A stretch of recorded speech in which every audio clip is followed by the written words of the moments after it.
দর্শক শুভেচ্ছা, জনতার কথা অনুষ্ঠানে আপনাদের স্বাগত জানাচ্ছি। আমি আসিফ সুমিত।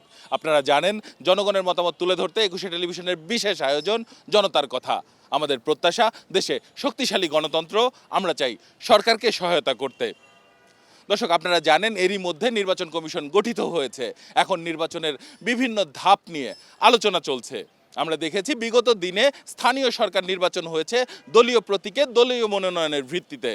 সাধারণ মানুষ কি মনে করে, নির্বাচন কি আগের মতোই স্থানীয় সরকার নির্বাচন থাকবে, নাকি এখানে পরিবর্তন আনা প্রয়োজন? কি মনে করেন? প্রয়োজন পরিবর্তন করলেই হবে না। নির্বাচন কমিশন তাদেরকে স্বাধীনতা দিতে হবে। ওই যে তারা নির্বাচন করবে, একজনে গিয়ে হস্তক্ষেপ করবে আমলারা, যে এইটা আমার লোক পাস করাই দিতে হবে, তা চলবে না।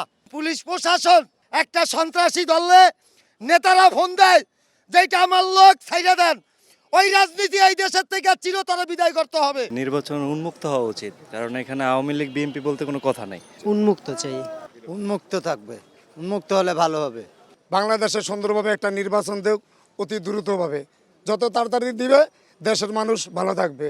উন্মুক্ত হলে সবচেয়ে সুন্দর হয়। আল্লাহ নামলে ইউনিয়ন পরিষদ কোনো দলীয়করণ নেই, নিরপেক্ষভাবে যাতে সবাই ভোট দিতে পারে সেই ব্যবস্থা চাই আমরা। সুষ্ঠু নিরপেক্ষ নির্বাচন চাই। দুর্নীতি দেখতে দেখতেই পুনতে আইলাম, অগণের চাই ভালো ভালো মানুষ চাই। এখানে কোনো দলীয় প্রতীক কি? সুস্থভাবে নির্বাচন হওয়া ভালো। আমার নিজের মতন আমি নিজে চলতে পারি, আমি কে এর জন্য কথা বলতে পারবো না। উন্মুক্ত সুবিধা হইলো আমরা সবাইকে ভোট দিতে পারবো, যার যার ইচ্ছা মতো ভোট দেবো, এবং যে যে দলীয় থাক না কেন সবাই নির্বাচনে অ্যাটেন্ড করবে, যার যার মতো সে নির্বাচন করবে। নির্দলীয় পক্ষে একটা নির্বাচন হতে হবে সুন্দরভাবে, সুস্থভাবে, যাতে জনগণ ভোট দিয়ে যাকে পছন্দ হয় তাকে সে নির্বাচন করে। কে কোন দলের, কে কোন দলীয় না, এইটার কোনো ইয়ে হবে না। কথা বলছে নির্দলীয় ভাবে দিলেই সবচেয়ে সুন্দর হবে। ধন্যবাদ আপনাকে। দর্শক, আপনারা শুনছিলেন সাধারণ মানুষের প্রতিক্রিয়া। সাধারণ মানুষ স্থানীয় সরকার নির্বাচন নিয়ে তাদের প্রতিক্রিয়া জানাচ্ছিলেন। এখন আমরা তাদের কাছে প্রশ্ন রাখতে চাই যে ইসকন নেতা গ্রেপ্তারের পরে বাংলাদেশে যে বিশৃঙ্খলা হয়েছে, স্বরাষ্ট্র উপদেষ্টা অভিযোগ করেছেন যে দেশের ভেতরে এবং বাইরে থেকে এ বিষয়ে ষড়যন্ত্র হয়েছে। মূলত এই বিশৃঙ্খলার যে ষড়যন্ত্র দেশের ভেতরে এবং বাইরে থেকে হয়েছে, সাধারণ মানুষ কি মনে করেন? ইসকন নেতা গ্রেপ্তারের পরে যে বিশৃঙ্খলা, সেটা দেশের ভেতরে বাইরে কারা ষড়যন্ত্র করছে? এটা আওয়ামী লীগ সরকার একটা ষড়যন্ত্র করতে আছে, তো ভারত থেকে একটা ষড়যন্ত্র এইভাবে একটা চালতে আছে তারা। আমাদের হিন্দু মুসলমান যদি তারা দাঙ্গা লাগাইতে পারে, হয় হিন্দু মরবে না মুসলমান মরবে, কিন্তু তৃতীয় পক্ষ কিন্তু লাভবানই হবে। তা ইসকন হলো একটা সন্ত্রাসী। এটা হলো বিশ্বের ভিতরে মনে করেন অনেক জায়গা তাদের মনে করেন যে বদনাম আছে।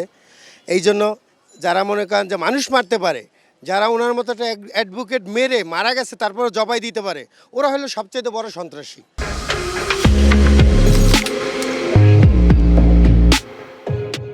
অবশ্যই এটা ষড়যন্ত্র না হলে তো এই ধরনের কর্মকাণ্ড হয় না দেশের মধ্যে। দেশটারে একটা বিশৃঙ্খলা সৃষ্টি করার চেষ্টা করতেছে, এদেরকে নির্মূলভাবে দমন করতে হবে এবং এদেরকে অতি শীঘ্রই নিষিদ্ধ ঘোষণা করতে হবে।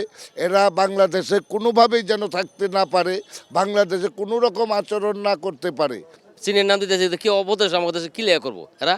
এবার কি শুধু তো লিয়া করলো আমাদের দেশে মানুষ, আমাদের দেশে আমরা ক্ষতি করতেছি দেশ। আসলে দেখতে দেশের পরিস্থিতি আমরা মোবাইলে দেখতেছি, ফেসবুকে দেখতেছি, প্রতিদিন গ্যাঞ্জাম চলতেছে, এগুলো লিয়া এবার খারাপই চলতেছে দেশের। চিন্ময় যেটা আসলে ওনার যে ঝামেলাটা, এটা নিয়ে দেশ এবং দেশের বাইরে থেকে ঝামেলা হচ্ছে, দলীয়ভাবে হোক যেভাবেই হোক। তবে এটা আমরা সাধারণ মানুষ এবং জনগণ যেটা চাচ্ছি, যেটা সুষ্ঠুভাবে বিচার করা হোক এবং এই দেশের পরিস্থিতিটা ঠিক করা হোক। ধন্যবাদ আপনাকে। দর্শক, আপনারা শুনছিলেন সাধারণ মানুষের প্রতিক্রিয়া। সাধারণ মানুষ কিন্তু তাদের ভাবনাগুলো অসাধারণ, তাদের চিন্তা অনেক সূক্ষ্ম ও গভীর। দর্শক, জনতার কথা দেখতে প্রতি শনি, রবি, মঙ্গল এবং বুধবার চোখ রাখুন একুশে টেলিভিশনে। সঙ্গে থাকবো আমি আসিফ সুমিত।